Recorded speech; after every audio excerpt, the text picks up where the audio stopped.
Estamos de volta com o Parlamento com Deus de hoje, falando sobre compulsão sexual e falta de desejo. Marluce, no bloco anterior, a gente encerrou aqui falando sobre o relacionamento dos casais, a falta de interesse, que muitas vezes não é uma coisa fisiológica, é um problema entre o homem e a mulher, problemas até de criação, que vem das famílias, valores. Então, como é que isso pode ser tratado quando um casal chega para fazer uma terapia ou parceiro só chega para tentar reverter essa situação? Então, quando não há uma queixa principal, quando se chega ao consultório, por exemplo, fui traído, ou então houve qualquer quesito de infidelidade, você começa a investigar essa questão. Então, e normalmente quem vem para o consultório em busca do tratamento para o casal é a mulher, na sua grande maioria. Muitos homens, isso não é um padrão, não é, mas assim, em grande parte a mulher que quer tentar reverter esse quadro. Agora, tudo a gente vai resumir na investigação. Entendeu? Se esse casal já chegou, não é? Ou essa pessoa já chegou assim, olha, eu já investiguei, fisiologicamente eu não tenho nada, então a questão é de cunho psicológico. Então vai se trabalhar em cima da queixa principal dela, que pode, a gente colocou isso aqui, que pode não ser a principal, foi prioritária naquele momento, mas pode não ser a principal. Tanto é que às vezes começam a fazer terapia por um motivo e lá na frente já a coisa já andou, a história já mudou e entra a questão familiar, que é muito importante, né? Nós trazemos esse modelo familiar para a nossa vida. Quer esse modelo seja negativo aos nossos olhos ou tão positivo assim, enfim. Mas a questão é a investigação ainda, sabe, agora, Natália? Desculpa. Não, pode falar. A gente encontra essa compulsão de sexo mais no homem ou mais na mulher? O que o senhor tem visto lá no consultório? Bem, isso aí é estatística, e não só no consultório, a inibição do desejo, as últimas pesquisas, a maior parte, em torno de 30% de mulheres, e as queixas do homem em torno de 5% a 10% no máximo. Quer dizer, então a inibição do desejo, mais maior parte mulher. das mulheres. E a compulsão sexual é exatamente o contrário. Mais nos A homens. maioria, poucos casos, eu nesses 27 anos, eu atendi um caso considerado uma ninfomaníaca. Então, e de homens, um número bem maior. Isso aí... Mas eles buscam o consultório para um tratamento ou eles acham que isso é um fator que eles são assim, são muito macho? Tem várias É a questão do vários prejuízo casos. mesmo. Ou quando isso está afetando a vida dele. Exatamente. Então, acho que aí tem que ser aquela divisão que nós fizemos, né? Quer dizer, baixo desejo sexual, uma hiperatividade sexual e a compulsão. Os homens com a hiperatividade sexual, que eles não sofrem, eles não se consideram que tem nenhum defeito.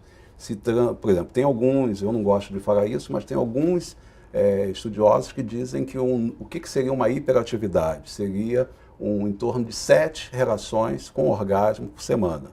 Quer dizer, a pessoa que tivesse 7 ou mais relações sexuais por semana já poderia ser considerada uma pessoa com uma hiperatividade sexual. Então essa pessoa era na roda dos amigos, a esposa, ele é considerado um super-homem.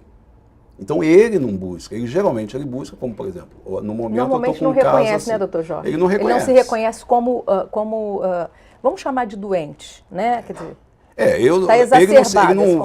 esse transtorno só acontece, por exemplo, um caso que eu estou atendendo agora, porque ele agora está numa relação estável e a companheira está amando, ou seja, está amando, está numa relação realmente de uma pessoa que ele gosta, e ela tentou acompanhar, mas não conseguiu, e ela se deprimiu, ficou doente, e ele aceitou buscar ajuda, porque ou ia haver a separação, ou então ele aceitava o tratamento. Mas agora, o compulsivo, isso já traz uma série de transtornos, porque aí ele deixa de trabalhar, ele deixa de fazer as coisas. Ele geralmente não tem uma parceira só. E geralmente ele é promíscuo, existe a questão da promiscuidade.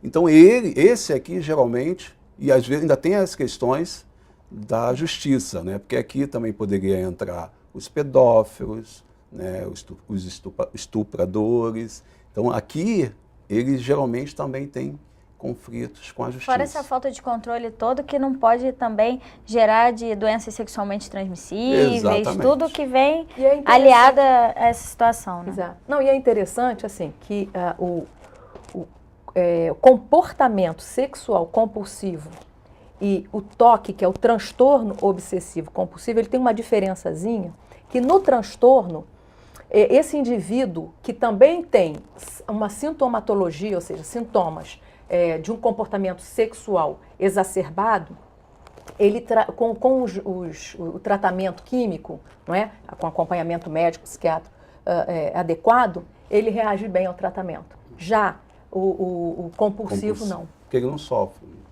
Então, é esse o prejuízo, quer dizer, é essa a diferença. Quer dizer, E aí você falando do tratamento, esses dois casos que eu citei, né, o pedófilo, às vezes você tem a justiça, se trabalha até com a questão da medicação química, né, que são os castradores químicos. Então, o tratamento vai depender de cada um desses casos. Né? Então, para um, chega-se até a esse extremo. Não é suficiente a terapia só. Não, né? e aqui nesses casos aí já porque já tem patologia. transtorno da personalidade também. Isso. Aqui esse caso aqui da compulsão sexual já é um caso bem mais complicado, mais complexo. Então, se trabalha, o antidepressivo não funciona mais, porque o antidepressivo ele inibe um pouco essa atividade, né?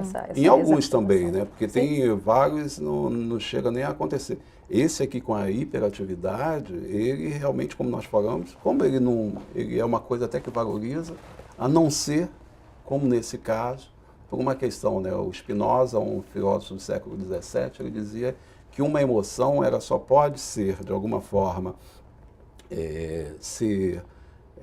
por uma emoção maior. Né? Então, essa compulsão, esse valor que ele tem da vida sexual, e aí eu coloco que é só uma relação amorosa, né? Só o amor que pode fazer com que esse prazer de transar com todo mundo, todas as horas, ele possa ficar mais inibido por uma razão maior, que é você amar uma maior, pessoa. por um né? sentimento. Um sentimento maior. Esse sentimento Exatamente. maior faz com que iniba esse prazer sem limite de toda Exatamente. hora.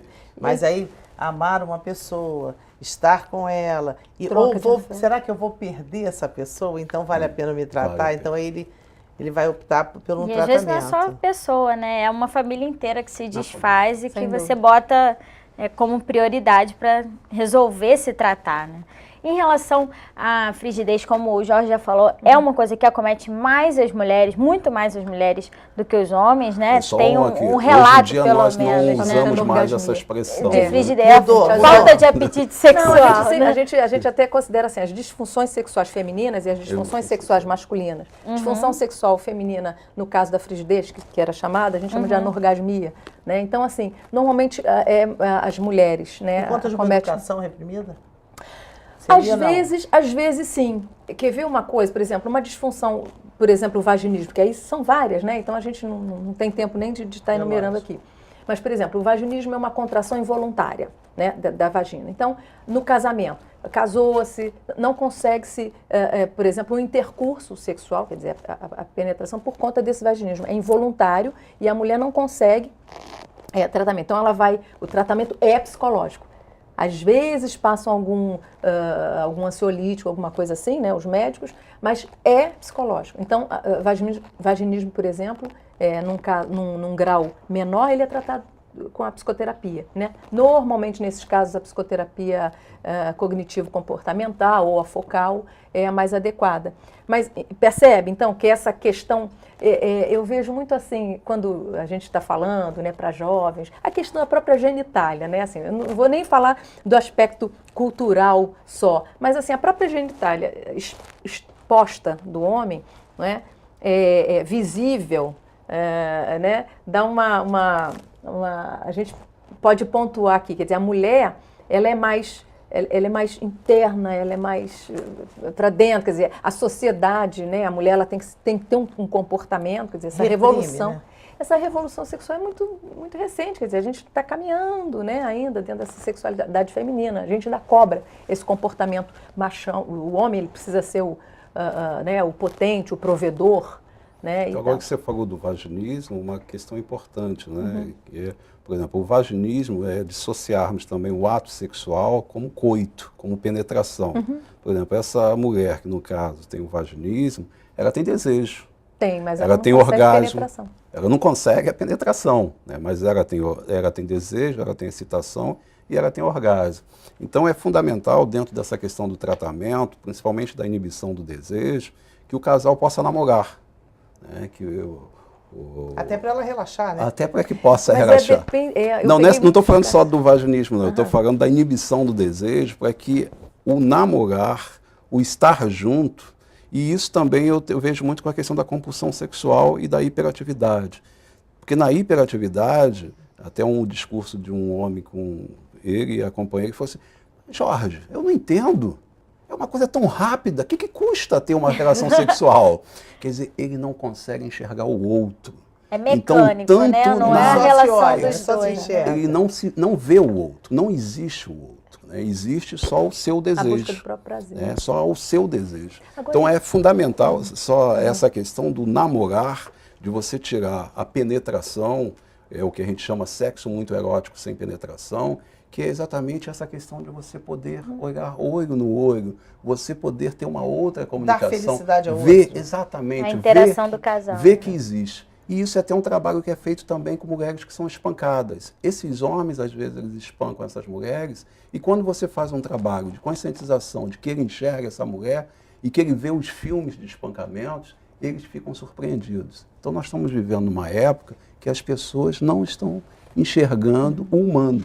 Né, enxergam um objeto, como se a mulher fosse uma boneca infrável. Né? Então, enxergar esse homem ou essa mulher uma sociedade passa que você tem que ser feliz a qualquer custo. Então, eu vou ser feliz, não importa se o outro é ou não é, o importante é que eu seja feliz. E numa relação a dois, essa felicidade tem que ser você querer também a felicidade do outro. Né? Essa é a definição de relação. É importante também que os nossos telespectadores vejam que, às vezes, a sua dificuldade, essa coisa que pode ser tratada, e às vezes a mulher está tão inibida, tem tanta vergonha, eu acho que aquilo é normal, eu sou assim, sou diferente. Não é assim, tudo tem cura, tudo tem tratamento, para tudo hoje tem terapia, e é importante que ela seja feliz no casamento. E às vezes ela tem vergonha de falar com o parceiro, ela não conta para o parceiro a sua dificuldade, ela se inibe, ela se fecha. Medo da crítica, né? Medo de tudo, medo da crítica, às vezes não fala com ninguém também, é uma pessoa mais fechada, não tem amigos. Então, há sempre essa possibilidade de um tratamento, de uma cura, de um resgate dessa felicidade sexual, que muitas vezes passam anos num casamento e a mulher não se encontra. Então, é necessário que, principalmente a mulher, né, que ela busque. E aqui nós falamos para mulheres, porque nós somos maioria, né? É importante que essa mulher busque um tratamento, que busque um psicólogo, busque uma terapia, para poder descobrir onde é que está o erro e consertar, né? É verdade. Porque a palavra de Deus diz que beijar na boca é bom, porque está lá, né? Sorverei o mel debaixo da sua língua, não é? Então, na Bíblia, Deus manda, eu digo que a Bíblia é a nossa regra de fé e prática, né? Nosso manual de instrução. Então, Salomão não diz lá, levarei você, te jogarei na relva e te amarei. Então, o amor é sublime, o sexo é sublime, o beijo na boca é uma coisa sublime. Exatamente. Então, nós estamos aí para sermos felizes e quando tem alguma deficiência, vamos tratar, né? Vamos buscar o tratamento. A harmonia da família. Gente, infelizmente nosso programa está acabando. Jorge, muito obrigada por ter vindo mais uma vez. Marluce, se você quiser passar os seus contatos para quem está em casa, quiser te procurar. Marluce Neri, né? Marluce, Neri com y, @gmail.com, que é o meu e-mail. E o celular pode ser acionado 97986882, né? O código 21, Rio de Janeiro. Quem quiser tirar dúvidas. Jorge, se quiser dar um contato também. Eu vou passar o meu site, né? www.saudepsicossexual, tudo junto, .com.br. www.saudepsicossexual.com.br. Deputada, e quem quiser entrar em contato com a produção do Parlamento com Deus? tvcomdeus@lerj.rj.gov.br, e todas as quartas-feiras, no auditório da Assembleia Legislativa, você é nosso convidado para um culto de louvor e adoração a Deus. Mais uma vez, obrigada a todos. Se você quiser rever esse programa, basta acessar o nosso site, que é www.tvalerj.tv. TV Alerj, o canal do povo fluminense.